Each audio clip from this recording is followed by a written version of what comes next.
அஸ்ஸலாமு அலைக்கும். இன்றைக்கி நம்ம சேனலில் வெண்ணிலா ஐஸ்கிரீம் எப்படி செய்கிறதுன்னு பார்க்கலாம்.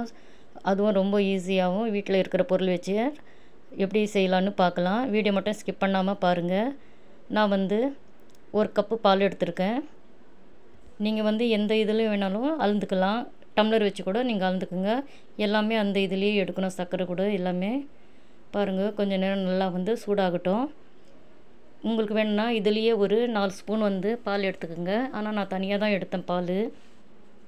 கொஞ்சமாக பால் எடுத்து வச்சுருக்கேன் பாருங்கள். இது ஆரஞ்சு கலரு இருக்கு இல்லையா, அந்த பால் தான் எடுத்திருக்கேன் நான். இதில் 2 ஸ்பூன் கஸ்டர்ட் பவுட்ரு போட்டிருக்கேன். இது கூடயே நம்ம மில்க் பவுடரும் கொஞ்சம் சேர்த்துக்கலாம். அப்போ தான் ரொம்ப டேஸ்ட்டாக இருக்கும். பாருங்கள், கஸ்டர்ட் பவுட்ரு, பால் பவுட்ரு போட்டு மில்க் பவுட்ரு போட்டு இது நல்லா கலந்து விட்டுடலாம். நான் 1.5 ஸ்பூனுக்காக போட்டிருக்கேன். போட்டுட்டு நல்லா கலந்து விட்டுடலாம்.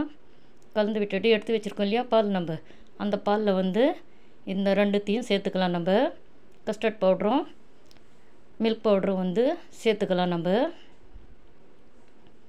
சேர்த்துட்டு நல்லா கலந்து விடணும். கொஞ்சம் கூட கட்டிகள் இல்லாமல் நல்லா கலந்து விட்டுக்கலாம்.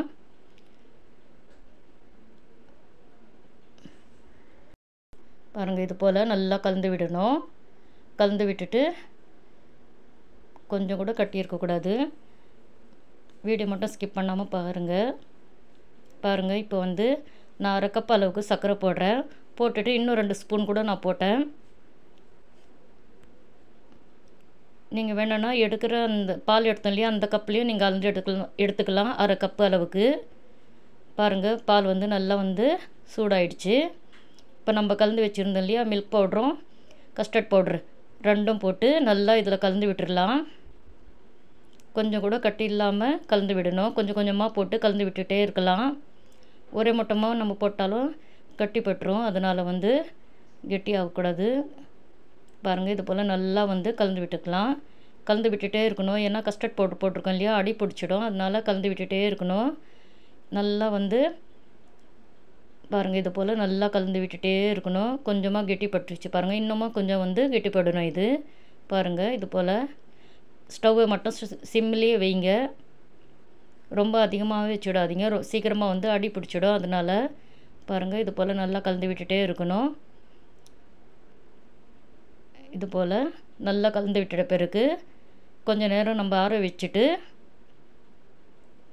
பாருங்கள், இந்த அளவுக்கு இருக்கணும். இப்போ நம்ம ஒரு பவுலுக்கு மாற்றிடலாம். இதை ஆறின பிறகு நம்ம ஃப்ரீசரில் கொஞ்சம் நேரம் வச்சிடலாம். இப்போ நல்லா ஆறிடுச்சு. ஆறின பிறகு நான் கொஞ்சமாக தான் செய்கிறேன். நீங்கள் வேணும்னா நிறைய வேணாலும் நிறைய செய்யுங்க. சர்க்கரை எல்லாம் அதுக்கு தகுந்த மாதிரி போட்டுக்குங்க. 2 கப் எடுத்திங்கன்னா 1 கப் அளவுக்கு சர்க்கரை போட்டுக்குங்க. பால் ஒரு 2 கப் எடுத்திங்கன்னா 1 கப்பு சர்க்கரை போடுங்க. நான் 1 கப்பு தான் எடுத்தேன். அதனால் 1/2 கப்பு அளவுக்கு சர்க்கரை போட்டேன் நான். இப்போ பாருங்கள், ஃப்ரீசர்லேருந்து எடுத்து வச்சுட்டேன் நான். இப்போ இந்த க்ரீம் எடுத்திருக்கேன் நான். இதுவும் போட்டால் இன்னும் டேஸ்ட்டாக இருக்கும். அதனால் 3/4 கப் அளவுக்கு நான் ஃப்ரெஷ் க்ரீம் எடுத்துருக்கிறேன். எல்லாமே நம்ம மிக்ஸி ஜாரில் தான் செய்ய போகிறோம். உங்கள்கிட்ட பீட்டர் இருந்துச்சுன்னா பீட்டர்லேயும் செஞ்சுக்கோங்க. பாருங்கள், 3/4 கப் அளவுக்கு ஃப்ரெஷ் க்ரீம் எடுத்து அது தண்ணி இருக்கும் இல்லையா, அந்த தண்ணியெல்லாம் தனியாக நம்ம எடுத்துகிட்டு வெறும் க்ரீம் மட்டும்தான் போடணும். போட்டுட்டு நம்ம செஞ்சு வச்சுருந்தோம் இல்லையா கஸ்டர்ட் பவுட்ரு, பால், மில்க் பவுட்ரெல்லாம் கொஞ்சமாக வெண்ணிலா எசன்ஸ் போட்டுக்கலாம். போட்டுட்டு இப்போ இப்போ அடித்து எடுத்துகிட்டு வரேன் பாருங்கள். நல்லா க்ரீம் மாதிரி வரும். ஃப்ரெஷ் க்ரீம் போட்டால் நல்லா சூப்பராக டேஸ்ட்டாக இருக்கும். அதனால தான் பாருங்கள், இந்த அளவுக்கு எப்படி வந்திருக்கு பாருங்கள். இப்போ இதை நம்ம ஒரு பவுலில் மாற்றிடலாம். நான் என்கிட்ட இது போல் டப்பா இருக்குது. அதனால் பிளாஸ்டிக் டப்பாவில் தான் போடுறேன் நான். உங்கள்கிட்ட எந்த இருக்கோ அந்த டப்பாவில் போட்டுக்குங்க.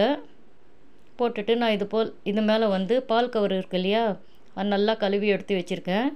அதுதான் இது மேலே போட போகிறேன். உங்கள்கிட்ட சில்வர் பேப்பர் இருக்கும் இல்லையா, ஸ்பாயில் பேப்பர், அது இருந்தாலும் போட்டுக்குங்க. போட்டுட்டு இது போல் நல்லா மூடி வச்சிடலாம்.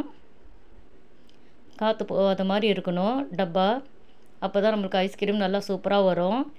இது வந்து ஒரு 8 மணி நேரம் வந்து வச்சுட்டு அதுக்கப்புறம் பார்க்கலாம் எப்படி வந்திருக்குன்னு. பாருங்கள், இப்போ நான் வந்து ஃப்ரீசர்லேருந்து எடுத்துட்டு எப்படி வந்திருக்குன்னு பார்க்கலாம். நீங்கள் ஓவர் நைட்டு கூட வச்சிடலாம் அப்படியே. நான் அப்படி தான் எடுத்து வச்சேன் நான். பாருங்கள் எப்படி வந்திருக்குன்னு பார்க்கலாம். திறந்து சூப்பராக ஐஸ்கிரீம் வந்து ரெடி ஆகிடுச்சு நம்மளுக்கு. வெண்ணிலா கஸ்டர்ட் பவுட்ரு ஐஸ்கிரீம் சூப்பராக நம்மளுக்கு ரெடி ஆகிடுச்சு. இப்போ பிளேட்டில் மாற்றி காமிக்கிறேன். கொஞ்ச நேரம் வந்து ஒரு தட்டில் தண்ணி போட்டுட்டு அடியில் நம்ம வச்சோன்னா அது சீக்கிரமாக வந்துடும் நம்மளுக்கு. பாருங்கள் எவ்வளோ சூப்பராக ஐஸ் வந்து நம்மளுக்கு ரெடி ஆகிடுச்சு. நான் இது மேலே வந்து கொஞ்சம் பாதாமும் முந்திரியை வந்து கட் பண்ணி வச்சுருந்தேன், அது போடுறேன் நான். இப்போ போட்டுட்டு இப்போ கட் பண்ணலாம். எவ்வளோ சூப்பராக வந்திருக்கு பாருங்கள். நம்ம ஐஸ் கடையிலலாம் வாங்குவோம் இல்லையா, அதே போல் சூப்பராக வந்திருக்கு. நீங்களும் இது போல் செஞ்சு பாருங்கள். பாருங்கள் எவ்வளோ சூப்பராக வந்திருக்குன்னு. டேஸ்ட் அவ்வளோ சூப்பராக இருந்துச்சு.